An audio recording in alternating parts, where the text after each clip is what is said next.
39-ാം ദിവസം. പുറപ്പാട് പുസ്തകം 39-ാം അധ്യായം. പുരോഹിത വസ്ത്രങ്ങൾ.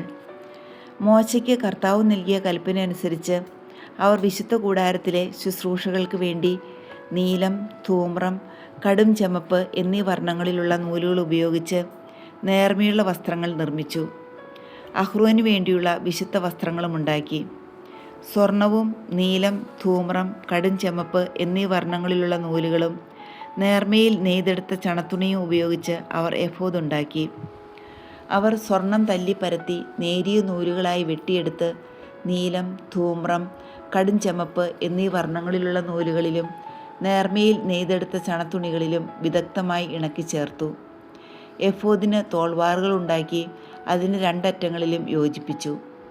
എഫോദിനെ ചുറ്റിയിരുന്ന പട്ട എഫോദ് പോലെ തന്നെ സ്വർണവും നീലം, ധൂമ്രം, കടും ചുമപ്പ് എന്നീ വർണ്ണങ്ങളിലുള്ള നൂലുകളും നേർമയിൽ നെയ്തെടുത്ത ചണത്തുണിയും ചേർത്ത് കർത്താവ് മോശയോട് കൽപ്പിച്ച പ്രകാരമാണ് ഉണ്ടാക്കിയത്.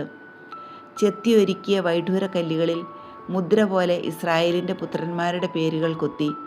കല്ലുകൾ സ്വർണ്ണത്തകിടുകളിൽ പതിച്ചു.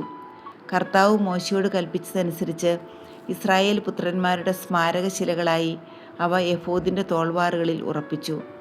അവർ എഫോദിൻ്റേതുപോലുള്ള ചിത്രപ്പണികളോടുകൂടിയ ഉരസ്ത്രാണവും നിർമ്മിച്ചു.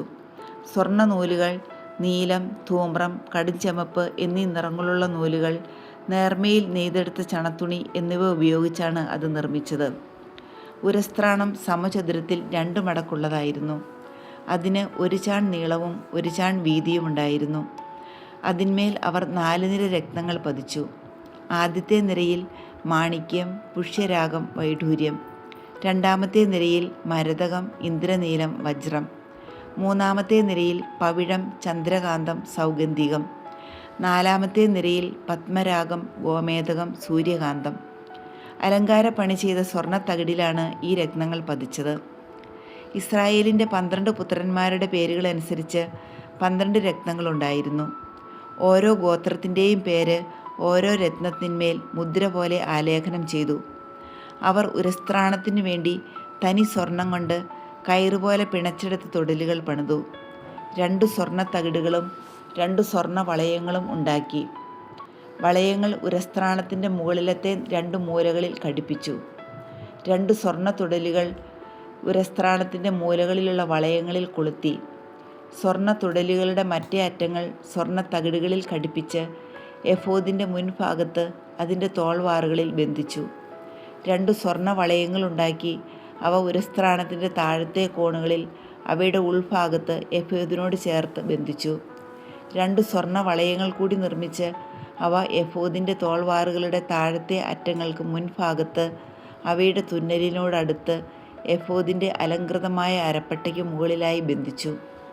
കർത്താവ് മോശയോട് കൽപ്പിച്ചതുപോലെ ഉരസ്ത്രാണം എഫോദിൻ്റെ അലങ്കൃതമായ അരപ്പട്ടയ്ക്ക് മുകളിൽ നിന്ന് ഇളകിപ്പോകാതിരിക്കാൻ അവയുടെ വളയങ്ങൾ ഒരു നീല ചരടുകൊണ്ട് ബന്ധിച്ചു. എഫോദിൻ്റെ നിലയങ്കി നീല നിറത്തിൽ നെയ്തെടുത്തു. തല കടത്താൻ അതിൻ്റെ നടുവിൽ ഒരു ദ്വാരമുണ്ടായിരുന്നു. ധരിക്കുമ്പോൾ കീറിപ്പോകാതിരിക്കാൻ ഉടുപ്പുകൾക്ക് ചെയ്യാറുള്ളതുപോലെ ദ്വാരത്തിനു ചുറ്റും ഒരു നാട തുന്നിച്ചേർത്തു. നിലയങ്കിയുടെ വിളുമ്പിനു ചുറ്റും നീലം, ധൂമ്രം, കടും ചുമപ്പ് എന്നീ വർണ്ണങ്ങളുള്ള പിരിച്ച ചണനൂലുകൊണ്ട് മാതള നാരങ്ങകൾ തുന്നിച്ചേർത്തു. അവർ തനി സ്വർണം കൊണ്ട് മണികളുണ്ടാക്കി. നിലയങ്കിയുടെ വിളുമ്പിനു ചുറ്റും മാതള നാരങ്ങകളുടെ ഇടയിൽ ബന്ധിച്ചു. കർത്താവ് മോശയോട് കൽപ്പിച്ചതുപോലെ ശുശ്രൂഷയ്ക്കുള്ള നിലയങ്കിയുടെ വിളുമ്പിനു ചുറ്റും ഒന്നിടവിട്ട് മണികളും മാതള നാരങ്ങകളും ഉണ്ടായിരുന്നു. അവർ അഹ്റോനും അവൻ്റെ പുത്രന്മാർക്കും വേണ്ടി നേർത്ത ചണം കൊണ്ട് അങ്കികൾ നെയ്തു. നേരിയ ചണം കൊണ്ട് തലപ്പാവും തൊപ്പികളും നേരിയ ചണച്ചരടുകൊണ്ട് കാൽച്ചട്ടയും ഉണ്ടാക്കി. കർത്താവ് മോശയോട് കൽപ്പിച്ചതുപോലെ അവർ നേർത്ത ചണത്തുണിയും നീലം, ധൂമ്രം, കടും ചുമപ്പ് എന്നീ വർണ്ണങ്ങളുള്ള നൂലുകൾ ഉപയോഗിച്ച് ചിത്രത്തയ്യലിൽ അരപ്പട്ടയുണ്ടാക്കി. വിശുദ്ധ കൂടാരത്തിൻ്റെ തകിട് അവർ തനി സ്വർണം കൊണ്ട് നിർമ്മിച്ച് അതിന്മേൽ ഒരു മുദ്ര എന്ന പോലെ കർത്താവിന് സമർപ്പിതൻ എന്ന് കൊത്തിവെച്ചു. കർത്താവ് മോശയോട് കൽപ്പിച്ചതുപോലെ തലപ്പാവിൻ്റെ മുൻവശത്ത് ബന്ധിക്കാൻ തകിടിന്മേൽ ഒരു നീല ചരട് പിടിപ്പിച്ചു. ഇങ്ങനെ സമാപന കൂടാരത്തിൻ്റെ പണികളെല്ലാം അവസാനിച്ചു. കർത്താവ് മോശയോട് കൽപ്പിച്ചതനുസരിച്ച് ഇസ്രായേൽ ജനം എല്ലാ കാര്യങ്ങളും ചെയ്തു. അവർ കൂടാരം അതിൻ്റെ എല്ലാ ഉപകരണങ്ങളോടും കൂടി മോശയുടെ അടുക്കൽ കൊണ്ടുവന്നു. കൊളുത്തുകൾ, പലകകൾ, അഴികൾ, തൂണുകൾ, പാദകുടങ്ങൾ, ഊറക്കിട്ട മുട്ടാടിൻ തോലുകൊണ്ടുള്ള വിരി, നിലക്കരടി തോലുകൊണ്ടുള്ള വിരി, തിരശീല, സാക്ഷിപേടകം, അതിൻ്റെ തണ്ടുകൾ, കൃപാസനം, മേശ, അതിൻ്റെ ഉപകരണങ്ങൾ, തിരുസാന്നിധ്യത്തിൻ്റെ അപ്പം, തനി സ്വർണം കൊണ്ട് നിർമ്മിച്ച വിളക്കുകാൽ, അതിലെ ദീപനിര, അതിൻ്റെ ഉപകരണങ്ങൾ, വിളക്കിനുള്ള എണ്ണ, സ്വർണ്ണ ബലിപീഠം, അഭിഷേക തൈലം, പരിമളധൂപത്തിനുള്ള സുഗന്ധദ്രവ്യങ്ങൾ, കൂടാരവാതിലിൻ്റെ യവനിക, ഓടുകൊണ്ടുള്ള ബലിപീഠം, ചട്ടക്കൂട്, തണ്ടുകൾ, ഉപകരണങ്ങൾ, ക്ഷാളനപാത്രം, അതിൻ്റെ പീഠം, അങ്കണത്തിൻ്റെ മറകൾ, തൂണുകൾ, പാദകുടങ്ങൾ, അങ്കണക്കവാടത്തിൻ്റെ യവനിക, കയറുകൾ, കുറ്റികൾ, സമാഗമ കൂടാരത്തിലെ ശുശ്രൂഷയ്ക്കുള്ള പാത്രങ്ങൾ, വിശുദ്ധ സ്ഥലത്തെ ശുശ്രൂഷയ്ക്ക് വേണ്ട വിശുദ്ധ വസ്ത്രങ്ങൾ, പുരോഹിതനായ അഹ്റോൻ്റെ വിശുദ്ധ വസ്ത്രങ്ങൾ, അവൻ്റെ പുത്രന്മാർ പുരോഹിത ശുശ്രൂഷയ്ക്ക് അണിയേണ്ട വസ്ത്രങ്ങൾ. കർത്താവ് മോശയോട് കൽപ്പിച്ചതുപോലെ തന്നെ ഇസ്രായേൽ ജനം ഇവയെല്ലാം ഉണ്ടാക്കി. അവർ ചെയ്ത ജോലികളെല്ലാം മോശ പരിശോധിച്ചു. കർത്താവ് കൽപ്പിച്ചതുപോലെ തന്നെ അവർ പ്രവർത്തിച്ചിരിക്കുന്നു. മോശ അവരെ അനുഗ്രഹിച്ചു. അധ്യായം 40 കൂടാരപ്രതിഷ്ഠ. കർത്താവ് മോശയോട് അരുളി ചെയ്തു, 1-ാം മാസത്തിൻ്റെ 1-ാം ദിവസം നീ സമാഗമ കൂടാരം സ്ഥാപിക്കണം. സാക്ഷ്യപേടകം അതിനുള്ളിൽ പ്രതിഷ്ഠിച്ച് തിരശ്ശീല കൊണ്ട് മറയ്ക്കണം. മേശ കൊണ്ടുവന്ന് അതിൻ്റെ ഉപകരണങ്ങളെല്ലാം അതിന്മേൽ ക്രമപ്പെടുത്തി വയ്ക്കണം. വിളക്കുകാൽ കൊണ്ടുവന്ന് അതിന്മേൽ വിളക്കുകൾ ഉറപ്പിക്കുക. ധൂപാർച്ചനയ്ക്കുള്ള സ്വർണ്ണപീഠം സാക്ഷ്യപേടകത്തിൻ്റെ മുൻപിൽ സ്ഥാപിക്കുകയും കൂടാരവാതിലിന് യവനിക ഇടുകയും വേണം. സമാഗമ കൂടാരത്തിൻ്റെ വാതിലിന് മുൻപിൽ നീ ദഹന ബലിപീഠം സ്ഥാപിക്കണം. സമാഗമ കൂടാരത്തിൻ്റെയും ബലിപീഠത്തിൻ്റെയും മധ്യേ ക്ഷാളനപാത്രം വെച്ച് അതിൽ വെള്ളമൊഴിക്കുക. ചുറ്റും അങ്കണമൊരുക്കി അങ്കണ കവാടത്തിൽ യവനിക തൂക്കിയിടണം. അതിനുശേഷം അഭിഷേക തൈലമെടുത്ത് കൂടാരവും അതിലുള്ള സകലതും അഭിഷേചിക്കുക. അങ്ങനെ കൂടാരവും അതിലെ ഉപകരണങ്ങളും ശുദ്ധീകരിക്കുക. അവ വിശുദ്ധമാകും.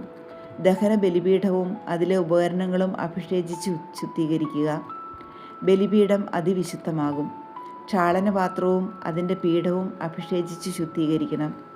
അനന്തരം അഹ്റോനെയും അവൻ്റെ പുത്രന്മാരെയും സമാഗമ കൂടാരത്തിൻ്റെ വാതിൽക്കൽ കൊണ്ടുവന്ന് വെള്ളം കൊണ്ട് കഴുകണം. അഹ്റോനെ നീ വിശുദ്ധ വസ്ത്രങ്ങൾ അണിയിക്കുകയും അഭിഷേചിച്ച് ശുദ്ധീകരിക്കുകയും വേണം. അങ്ങനെ അവൻ പുരോഹിത പദവിയിൽ എന്നെ ശുശ്രൂഷിക്കട്ടെ. അവൻ്റെ പുത്രന്മാരെ കൊണ്ടുവന്ന് അങ്കികൾ അണിയിക്കണം. അവരുടെ പിതാവിനെ അഭിഷേചിച്ചതുപോലെ അവരെയും അഭിഷേകം ചെയ്യണം. പുരോഹിതരെന്ന നിലയിൽ അവർ എനിക്ക് ശുശ്രൂഷ ചെയ്യട്ടെ. അവരുടെ ഈ അഭിഷേകം അവരെ തലമുറകളിലൂടെ നിലനിൽക്കുന്ന നിത്യപൗരോഹിത്യത്തിൽ ഭാഗഭാക്കുകളാക്കും. മോശ അപ്രകാരം പ്രവർത്തിച്ചു. കർത്താവ് തന്നോട് കൽപ്പിച്ചതെല്ലാം അവൻ അനുഷ്ഠിച്ചു. 2-ാം വർഷം 1-ാം മാസം 1-ാം ദിവസം കൂടാരം സ്ഥാപിക്കപ്പെട്ടു. മോശ കൂടാരം ഉയർത്തി അതിൻ്റെ പാദകുടങ്ങൾ ഉറപ്പിച്ചു. പലകകൾ പിടിപ്പിച്ചു. അഴികൾ നിരത്തി. തൂണുകൾ നാട്ടി. കർത്താവ് കൽപ്പിച്ചതുപോലെ മോശ കൂടാരത്തിൻ്റെ വിധാനം ഒരുക്കി വിരികൾ നിരത്തി. അവൻ ഉടമ്പടി പത്രികയെടുത്ത് പേടകത്തിൽ വെച്ചു. തണ്ടുകൾ പേടകത്തോട് ഘടിപ്പിച്ചു. പേടകത്തിന് മീതെ കൃപാസനം സ്ഥാപിക്കുകയും ചെയ്തു. കർത്താവ് കൽപ്പിച്ചതുപോലെ മോശ സാക്ഷ്യപേടകം കൂടാരത്തിനുള്ളിലേക്ക് കൊണ്ടുവന്നു. അത് തിരശ്ശീല കൊണ്ട് മറച്ചു. അവൻ സമാഗമ കൂടാരത്തിൽ ശ്രീകോവിലിൻ്റെ വടക്ക് വശത്തായി യവനികയ്ക്ക് വെളിയിൽ മേശ സ്ഥാപിച്ചു. അതിന്മേൽ കർത്താവ് കൽപ്പിച്ചതുപോലെ അവിടുത്തെ മുൻപിൽ ക്രമപ്രകാരം അപ്പവും വെച്ചു. സമാഗമ കൂടാരത്തിൽ മേശയ്ക്കെതിരായി ശ്രീകോവിലിൻ്റെ തെക്ക് വശത്ത് വിളക്കുകാൽ സ്ഥാപിച്ചു.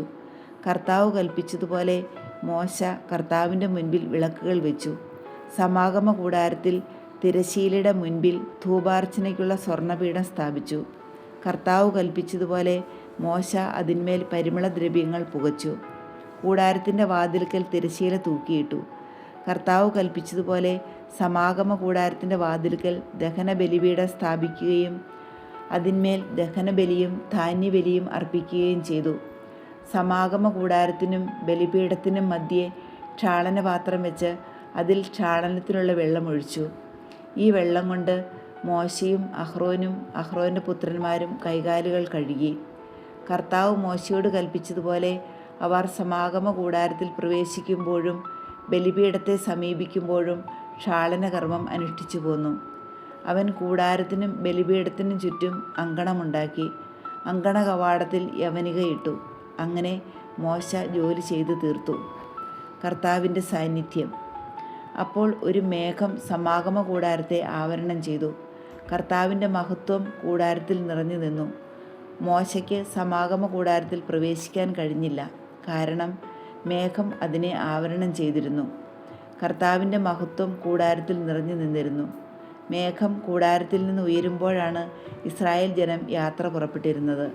മേഘം ഉയർന്നില്ലെങ്കിൽ അത് ഉയരുന്ന ദിവസം വരെ അവർ പുറപ്പെട്ടിരുന്നില്ല. കർത്താവിൻ്റെ മേഘം പകൽ സമയത്ത് കൂടാരത്തിൻ്റെ മുകളിൽ നിലകൊണ്ടിരുന്നു. രാത്രി സമയത്ത് മേഘത്തിൽ അഗ്നി ജ്വലിച്ചിരുന്നു. ഇസ്രായേൽ ജനം യാത്രയുടെ ഓരോ ഘട്ടത്തിലും ഇത് ദർശിച്ചു.